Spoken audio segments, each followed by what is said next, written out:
I was in a bad place. I was on the streets, I was drinking, I was just hanging out there, just doing whatever. But I eventually got tired of it, so one day I just quit drinking while I was out there. I got away from everybody, went off by myself, and started withdrawing while I was out there. So I ended up having a seizure one night a couple years ago. I ended up in the hospital. Then from the hospital, they found a respite to put me in to where I could recover because I had some really bad infections.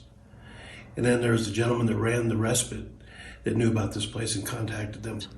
Yeah, I've been an alcoholic for 40 plus years. Well, I was just going to different places, but I kept relapsing. So finally, a couple of years ago, I decided to try something different. And I never tried just straight sober living. So I jumped into that, and it seemed to work really well. But the place that I went to, they ended up closing their doors. So I relapsed, and then I found out about this place, so I called and I got in here. I do investigating if they want something looked up on the internet, to maintenance around here, I do events, like an events coordinator type thing.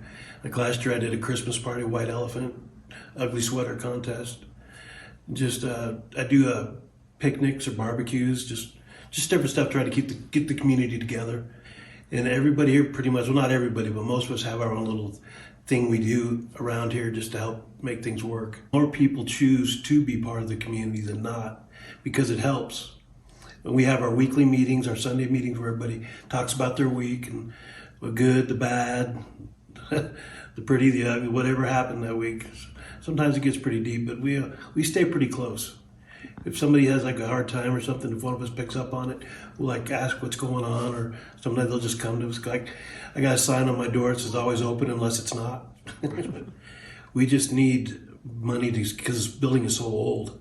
The upkeep, it can't be cheap. Because I've done work in other houses for the Historic Society, the Colorado Historic Society, and it's not cheap to hire people to come in and do these. It's all plaster walls. It's just. And then the grounds outside, we got a lot of property. Mm-hmm. It just needs the upkeep and stuff like that, like the sheds, just normal wear and tear over the years, just the upkeep and renovating. They're renovating, they're doing floors and painting the rooms right now. They're pulling up the old carpet and putting linoleum down. This building was built back in the mid-30s.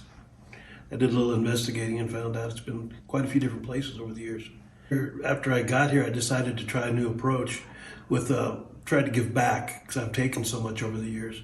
So through a program called Bayod, I got a scholarship to take addiction counseling classes. So I'm 6 into the 9, and I've got 100 hours towards my 1,000. So it's just something I just want to do. I figured I'd be, with my knowledge, with me being like a hybrid from the streets and doing the classes, I have a lot of input that I could help. Because I've been there. For anybody out there, no matter where you're going, get help. Don't give up. It's very important. I know that from my past. If I would have given up, I wouldn't be able to be in the place I'm at now to help people.